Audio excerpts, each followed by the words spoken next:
So friends, यहाँ पर हम लोग स्टार्ट कर रहे हैं standard 11th physics chapter 1 unit and measurement. ठीक है, तो सबसे पहले मैं आपको बताना चाहूँगा कि हम लोग यहाँ पर यूनिट एंड मेजरमेंट क्यों पढ़ रहे हैं। ठीक है, तो बहुत सारे स्टूडेंट होते हैं कि जो पढ़ लेते हैं, मतलब कि इस चैप्टर को रीड कर लेते हैं, बट उन्हें ये नहीं समझ में आता कि हमें ये चैप्टर क्यों है। ठीक है, इसका इंपॉर्टेंस क्या है, कहाँ पर इसका यूज़ है। ठीक है, तो सबसे पहले मैं आपको बताना चाहूँगा कि जो यूनिट एंड मेजरमेंट है इसका यूज़ हर जगह है। ठीक है, फिजिक्स में भी है इसका यूज़, केमिस्ट्री में भी इसका यूज़ है। ठीक है, तो मेनली हर जगह पर यूज़ है। ठीक है, हमारे डे टू डे लाइफ में भी इसका बहुत ज़्यादा यूज़ है। ठीक है, अगर आपको यूनिट एंड मेजरमेंट नहीं है, मतलब कि यहाँ पर आपको कन्वर्जन करने में बहुत ही इंपॉर्टेंट आना चाहिए। ठीक है, जैसे कि किलोग्राम का ग्राम में, मीटर का सेंटीमीटर में। ठीक है, तो यहाँ पर जितने भी कन्वर्जन है आपको करने आना चाहिए। अब मैं आपको बताता हूँ कि फिज़िक्स में कैसे आपको इसका इंपॉर्टेंस है, फिर इसके बाद केमिस्ट्री में कैसे इंपॉर्टेंस है इसका, फिर इसके बाद हमारे डे टू डे लाइफ में कैसे इसका इंपॉर्टेंस है।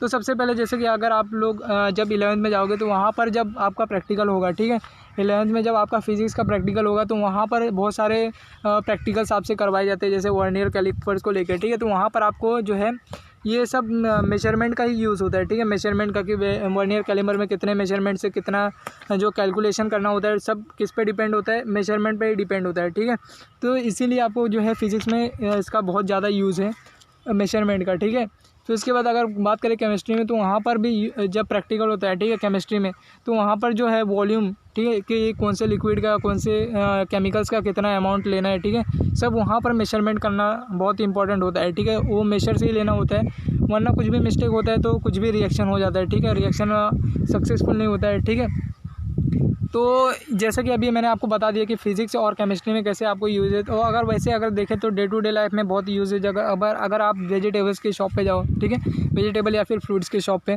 तो वहाँ पर आपको अगर मेजरमेंट नहीं आएगा तो वहाँ पर भी आपको कोई भी ऐसे उल्लू बना सकता है। ठीक है, तो इसीलिए आपको जो है यूनिट एंड मेजरमेंट बहुत अच्छे से आना चाहिए। ठीक है, और फिज़िक्स में तो बहुत ही इसका यूज़ है। ठीक है, अगर आप न्यूमेरिकल सॉल्व करते हो तो वहाँ पर भी जो है आपको कन्वर्जन करने आना चाहिए। ठीक है, यूनिट का कन्वर्जन करने आना चाहिए। ठीक है, तो जैसे कि अभी मैंने बताया आपको मीटर का कन्वर्जन करने आना चाहिए, सेंटीमीटर का कन्वर्जन करने आना चाहिए। ठीक है, तो केमिस्ट्री में भी जब आपको कोई मतलब कि न्यूमेरिकल सॉल्व करे होगे तो वहाँ पर भी इसका बहुत यूज़ होता है। ठीक है, मेजरमेंट का।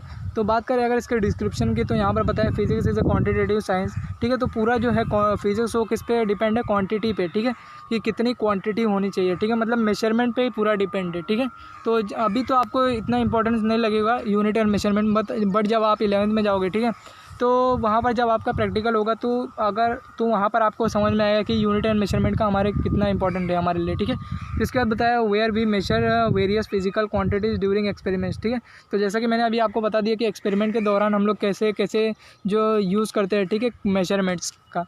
फिर इसके बाद बताया in our day to day life we need to measure number of quantities, example size of object, volume of liquid, amount of matter, weight of vegetables और fruit, body temperature, length of cloth etcetera. ठीक है, तो इतने सारे importance है। ठीक है, तो यहाँ पर आप लोग देख सकते हैं कि कोई भी ऑब्जेक्ट का साइज़ अगर यहाँ पर देखें तो ये बात कर रहा है किसकी, फर्नीचर के शॉप की। ठीक है, तो फर्नीचर के शॉप में आप लोगों ने देखा होगा कि किसी को अगर चाहिए होता है, ठीक है, उसके हिसाब से अगर उसको नहीं मिलता है। ठीक है, अगर किसी को अगर सोफ़ा चाहिए या फिर बेड चाहिए तो वो अपने नाप से बनवाता है। तो यहाँ पर वो एक साइज़ देता है। ठीक है, मतलब एक परफेक्ट साइज़ देता है, तो वो साइज़ का मेजरमेंट करके उसे क्या करना रहता है, बनाना होता है। ठीक है, तो इतना आपको समझ जाना है कि मेजरमेंट का बहुत ही यूज़ है। ठीक है, तो और एक एग्जांपल देखा वॉल्यूम ऑफ लिक्विड, जैसे कि मैंने अभी आपको बताया कि इसका यूज़ केमिस्ट्री में। फिर उसके बाद जो नेक्स्ट है वो है अमाउंट ऑफ मैटर। तो फिज़िक्स वापस आ गया यहाँ पर, फिज़िक्स में बहुत इंपॉर्टेंट है मेजरमेंट का। फिर नेक्स्ट है वेट ऑफ वेजिटेबल्स और फ्रूट्स। फिर नेक्स्ट है बॉडी का टेम्परेचर। ठीक है, तो यहाँ पर बॉडी का टेम्परेचर जैसे कि अगर आप लोग देखे होंगे, ठीक है, तो अगर किसी को बुखार हो जाता है तो वहाँ पर थर्मोमीटर से जब वहाँ पर चेक करते हैं, ठीक है, तो वहाँ पर भी जो क्वांटिटी यूज़ होती है, ठीक है, क्वांटिटी यूज़ होती है कि कितना टेम्परेचर है। ठीक है, टेम्परेचर को कैलकुलेट करने के लिए भी इसका यूज़ होता है, एक मेजरमेंट का यूज़ होता है। ठीक है, फिर इसके बाद क्या बताया, लेंथ ऑफ क्लोथ। ठीक है, तो लेंथ अगर कपड़े का क्लोथ का जो है लेंथ चाहिए हमें, तो उसके लिए भी क्या यूज़ होता है, मेजरमेंट करके मेजरमेंट यहाँ पर करना होता है। ठीक है, तो मतलब यहाँ से हमें पता चल जाता है कि यूनिट और मेजरमेंट का बहुत ही इंपॉर्टेंट है। ठीक है, फिजिक्स में। फिर नेक्स्ट है the measure quantity is express in terms of the number followed by corresponding units. ठीक है, तो यहाँ पर एक यूनिट होता है, उसी के हिसाब से यहाँ पर मेजर किया जाता है। जैसे कि length of wire is written in 5 metre. ठीक है, तो एक लेंथ है वायर का, तो उसे कैसे लिखा है यहाँ पर 5 मीटर। तो यहाँ पर जो एम होता है वो क्या होता है, मीटर एंड यूनिट मीटर। ठीक है, और यूनिट जो होता है 5 है। ठीक है, तो 5 जो है वो यूनिट है और यम जो है मीटर को इससे एम से लिखा है। तो यहाँ पर वैल्यू जो है लेंथ की वो किस में आई है, यूनिट में, ठीक है। तो यहाँ पर यूनिट का भी बहुत इंपॉर्टेंस है। तो यूनिट आपको पता होनी चाहिए कि कितनी है, ठीक है। अगर आपको 5 बोल दोगे तो कोई भी नहीं समझ में आएगा कि 5 क्या देना है उसे, 5 मीटर वायर देना है, ठीक है। तो उससे समझ में आएगा कि कितना वायर देना है उसे। तो इसके बाद the standard measure of any quantity is called the unit of that quantity. तो यहाँ पर जो स्टैंडर्ड मेजर क्वांटिटी है, कोई भी क्वांटिटी का, कोई भी ऑब्जेक्ट का कोई जो स्टैंडर्ड मेजर यूनिट है वो है यूनिट, ठीक है। तो उम्मीद करता हूँ आपको समझ गए यूनिट और मेजरमेंट क्या है, ठीक है। सो फ्रेंड, इससे पहले हम लोग ने देखा मेजरमेंट, ठीक है। मेजरमेंट के बारे में देखा, वहाँ पर यूनिट समझा हमने क्या होता है, ठीक है। तो जो एक स्टैंडर्ड यूनिट होता है, ठीक है, कोई भी क्वांटिटी का जो स्टैंडर्ड मेजर होता है वो क्या होता है, यूनिट होता है, ठीक है। तो यहाँ पर अभी हम लोग देखने वाले सिस्टम्स ऑफ यूनिट, ठीक है, कि यूनिट के कितने सिस्टम्स है, ठीक है। तो यहाँ पर बताया कि in our earlier standard we have come across various systems of unit, ठीक है। तो इससे पहले मतलब कि 11th में, अभी तो यहाँ पर हम लोग 11th का देख रहे हैं, तो मतलब यहाँ पर 10th की बात हो रही है कि 10th में हम लोग ने देखा कि बहुत सारे सिस्टम्स ऑफ यूनिट होते हैं। तो सबसे पहला होता है CGS यूनिट, ठीक है। तो CGS यूनिट का फुल फॉर्म क्या है, सेंटीमीटर ग्राम सेकेंड सिस्टम्स, ठीक है। फिर सेकेंड यूनिट जो है वो है MKS यूनिट। तो MKS का फुल फॉर्म क्या है, मीटर किलोग्राम सेकेंड सिस्टम, ठीक है। तो यहाँ पर एक बात आपको याद रखना है कि जो यहाँ पर जो लास्ट का 2 होगा, ठीक है, मतलब कि अभी CGS है, ठीक है। तो यहाँ पर CGS जो लास्ट का यस होगा तो इसका मतलब होगा सेकंड सिस्टम, ठीक है। तो ये हर एक में कॉमन रहता है। सिर्फ आपको इतना याद करना है कि CG का फुल फॉर्म क्या है, सेंटीमीटर ग्राम सेकंड, ठीक, सेंटीमीटर ग्राम, ठीक है। आगे का जो CG यस जो रहेगा सब में, वो उसका सब जो है एकदम कॉमन रहेगा, ठीक है। जो भी जितने भी यस है आप देख ले रहे हो, ठीक है। जैसे कि पहले में CG, तो CG का आपको फुल फॉर्म याद रख लेना है कि सेंटीमीटर ग्राम है, ठीक है। तो आगे का सेकंड सिस्टम, ठीक है। तो हर एक में ये सेकंड सिस्टम कॉमन है, ठीक है। फिर इसके बाद जो थर्ड सिस्टम है वो है, मतलब से थर्ड यूनिट है वो है FPS मतलब फुट पाउंड, ठीक है, फुट पाउंड सेकंड सिस्टम। फिर जो लास्ट वाला हुआ है SI यूनिट, मतलब इंटरनेशनल सिस्टम है, ठीक है। तो अभी यहाँ पर हम लोग फोर्थ के वाले के बारे में स्टडी करने वाले हैं।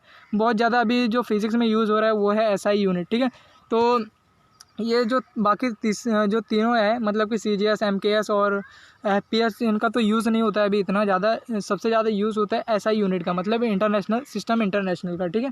फिर इसमें क्या बताया, the first 3 system namely CGS MKS and FPS were extensively till recently, ठीक है।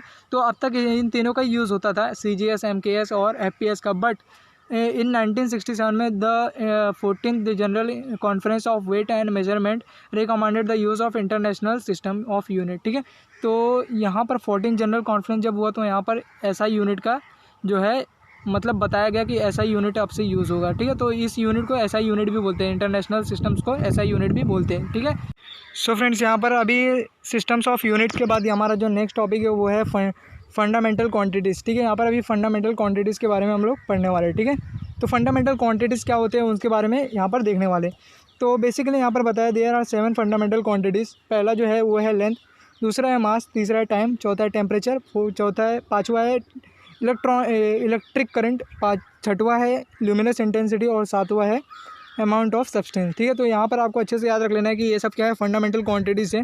इन सबको आपको अच्छे से याद रख लेना है कि अगर आपको ये नहीं समझा तो आपको कन्वर्जन करने में बहुत ही प्रॉब्लम होगा, ठीक है। जितने भी न्यूमेरिकल्स है 11th में, अभी जो फर्स्ट चैप्टर है यूनिट एंड मेजरमेंट, इसमें जितने सारे न्यूमेरिकल्स है, ठीक है, सब इस पर ही डिपेंड है। अगर आपको ये सब नहीं आएगा, ठीक है, तो आपको कुछ भी नहीं आने वाला है, ठीक है। तो आगे अभी आपको डायमेंशंस करने वाले हैं, अभी हम लोग डायमेंशन करने वाले हैं, ठीक है। तो डायमेंशंस के लिए भी बहुत इंपॉर्टेंट है। तो अगर आपको ये नहीं आएगा, ठीक है, fundamental quantity, derive units, fundamental units, फिर अलग अलग डिफरेंट टाइप्स के हम लोग यहाँ पर थिंग्स देखने वाले हैं, ठीक है। तो आपको एकदम अच्छे से इसे प्रिपेयर करना है। सो फ्रेंड्स, यहाँ पर अभी हम लोग ने देखा कि फंडामेंटल क्वांटिटीज़ कौन कौन से हैं, ठीक है। तो फंडामेंटल क्वांटिटीज़ में देखा हम लोग ने लेंथ है, मास है, time, temperature, electric current, luminous intensity, amount of substance, ठीक है। तो फिर उसके बाद यहाँ पर है फंडामेंटल यूनिट्स। तो यहाँ पर क्या बताया, the unit use to measure fundamental quantities, ठीक है।